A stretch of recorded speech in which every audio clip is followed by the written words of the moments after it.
Jimmy Lennon Jr. Ladies and gentlemen in attendance, live and exclusive on Sky Sports across the UK, and to our boxing fans joining us around the world, we welcome you to the Cardiff International Arena for the featured bout of the evening, brought to you by Frank Warren Sports Network in association with Sky Sports and Showtime, as sponsored by Red Square. This bout coming away is sanctioned by the World Boxing Organization, the President Francisco Valcarcel, Supervisor Hans Hugner, along with the British Boxing Board of Control. The steward in charge is Lord Brooks of Tremorfa. Our officials as appointed are as follows. Our physicians at ringside, Dr. David Davis, Dr. Jim Naismith, and Dr. Peter Fitzgerald. Timekeeper at the bell, we have Neil Berter. And judging this bout from ringside, we have from Wolverhampton, England, John Coyle. From Rouen, France, Robin Daupierre. And from Los Angeles, California, in the United States, Dr. Lou Moret. Our referee in charge of the action, working in this his 90th world title bout, Dave Paris. All right, fans, here we go with our main event of the evening. 12 rounds of boxing for the WBO Super Middleweight Championship of the World. And now, ladies and gentlemen in attendance and boxing fans joining us around the world from Cardiff, Wales, it's showtime! Introducing to you first the challenger on my left. He is fighting out of the red corner. Entering the ring wearing silver trunks with black trim, he joins us from Ozark, Alabama in the United States. He weighed in at the limit of 12 stone, or 168 U.S. pounds, with a record of 25 wins, 2 losses, and 1 draw. He has 18 wins coming by way of knockout. Currently ranked the number 9 contender by the WBO. Please welcome the challenger and the 2-time WBA Super Middleweight Champion of the World, known as the Hammer from Bama, introducing Byron Gator Mitchell.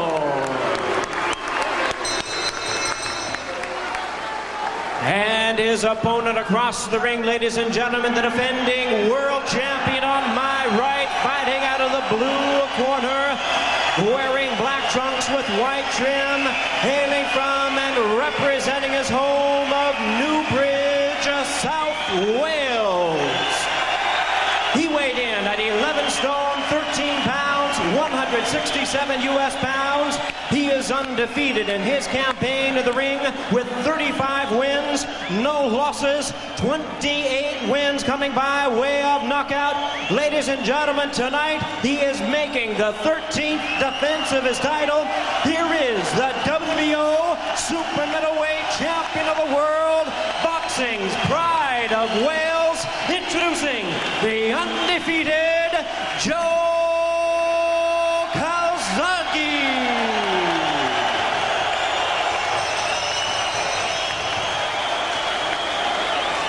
Once again, our referee in charge, Dave Paris, now to give instructions. 12 rounds of action schedule. I'll give you both instructions in the dressing room. Remember, boys, break when I tell you to. Defend yourself at all times. Shake hands, boys. Good luck to you both. Although it doesn't always work out, this one has the makings of a very competitive fight. Calzaghe very aggressive. Mitchell doesn't run. Calzaghe probably has more in his arsenal. But will his inactivity be a factor? Seemingly an upgrade in competition for Calzaghe following his last 2 fights. And Calzaghe, a completely different fighter than Mitchell's last opponent, Sven Aki. Here we go, the southpaw against the conventional fighter, Calzaghe in the black with the white trim. And Mitchell, all the way from Alabama to fight here in Cardiff, Wales, in the silver with the black and white trim. Calzaghe very cognizant of the fact that Julio Cesar Green knocked Mitchell down twice in the first round of their fight And he said, I may do something like that if I can find the right punch in the first round. And Mitchell, of course, came back to stop Green in round 4. Known as a comeback fighter, a resilient fighter, but the Welshman, an awkward southpaw to deal with. And that is a push. Calzaghe has never been down in his career. He slipped on one of the advertisements. Calzaghe throws a lot of punches, a game predicated on aggression. Digging to the body there with the left hand. Now uppercuts. And back comes Mitchell with a flurry. Calzaghe fast and strong, and now, while it's not a major attribute, has exhibited one-punch power in the past. But his trademark is his work ethic. Yeah, he throws lots of combinations. One of the problems Mitchell has sometimes had is when you throw combinations at him, he will just go into a cocoon and not counterpunch and not do anything. And he told us before this fight, he's worked very hard not to do that against Calzaghe. That would really put him in a deep hole in this fight. That's right. Mitchell, historically not a fast starter, but he's been training to start faster. 2 good left hands by Calzaghe. But Mitchell is tough, determined, durable. Calzaghe continues to score.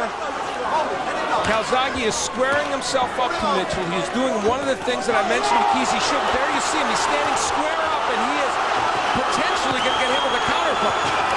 Mitchell very hittable. That's on display here as Calzaghe looks to end it in the first round.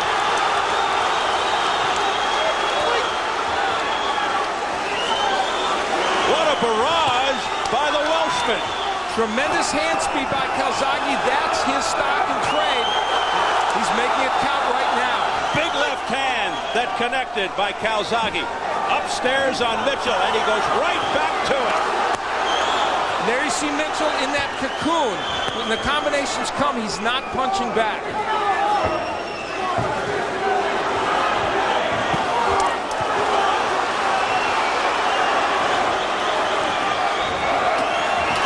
And the left hand by Calzaghe, right on the nose. This must feel like an extremely long round for the American. Now a right hand up top by Calzaghe. You're going to hear some kind of a roar when the bell sounds.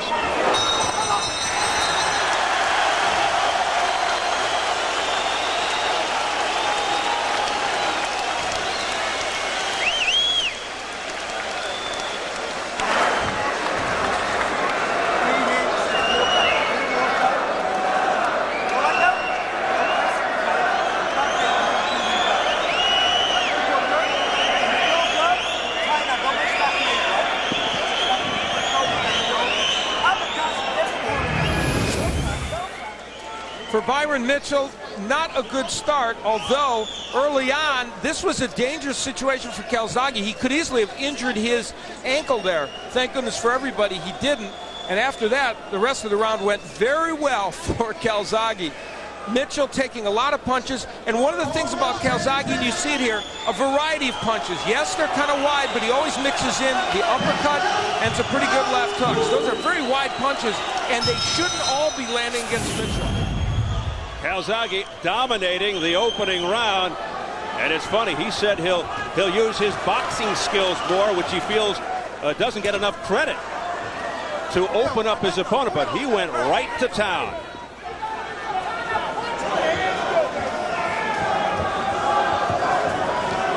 He calls it controlled aggression, and Mitchell told us defense would be crucial. Boy, was he right.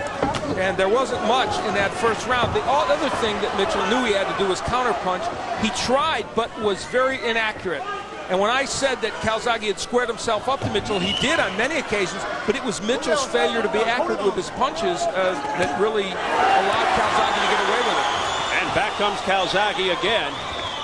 Yeah, Mitchell intended to be very busy, but Calzaghe just won't give him the opportunity. He has been swarming.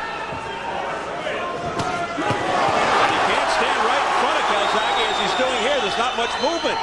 side to side by Mitchell. And he is not a fighter that's known for that kind of lateral movement. So, and in this tiny ring, we shouldn't see too much of it. So he's going to have to live or die on his power, which, let's remember, can show up later in a fight like it did against Frankie Lyles. And there's good body work by Mitchell. So as bad as this... Oh, wow. Down goes There he goes. Calzaghe for the first time in his career, and he gets up in wobbly fashion. Unbelievable. Out of nowhere. Midway through the second round, and you called it. Here's Mitchell. He can punch. Calzaghe's in big trouble, and he's not boxing. Mitchell to the outside, but Mitchell goes down.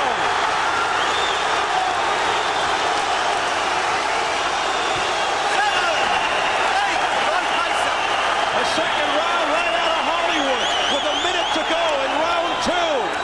A flash knockdown. Mitchell got up quickly.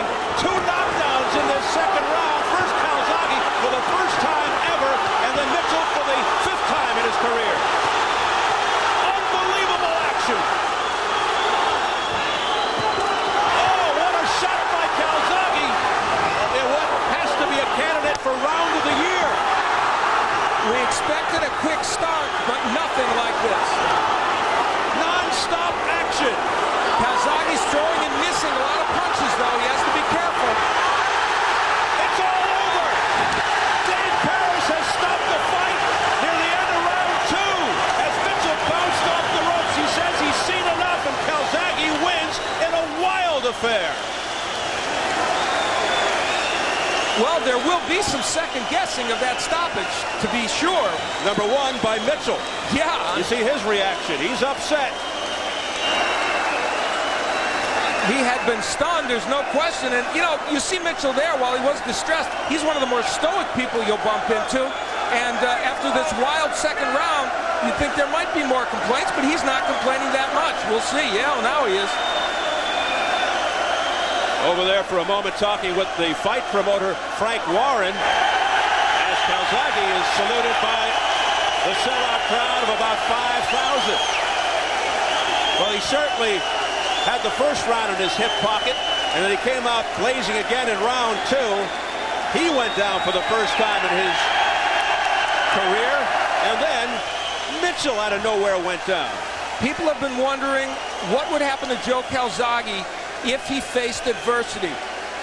And he showed us tonight. He came back with great grit and determination. It wasn't the smartest way to fight that second round. He probably should have boxed, but because he was able to use his power to knock Mitchell down and ultimately get the fight stopped, you have to say that the way he responded to adversity was very, very special. I wonder, Al, if it was a fight-time decision, something he saw or something he had planned to do going into the fight, abandoning boxing and going for the big punch. Well, we thought he would be aggressive. Al Bonani, the trainer of Byron Mitchell, looking down, very distressed, trying to get our attention, trying to protest, but a gritty effort by Joe Calzaghe. And whatever we think of the stoppage, the fact of the matter is he came back with tremendous determination and showed power because he wanted to knock out Byron Mitchell to show that he could do better against Mitchell than Sven Otke, one of the other junior middleweight champions, had done, who went the distance, and some people might have lost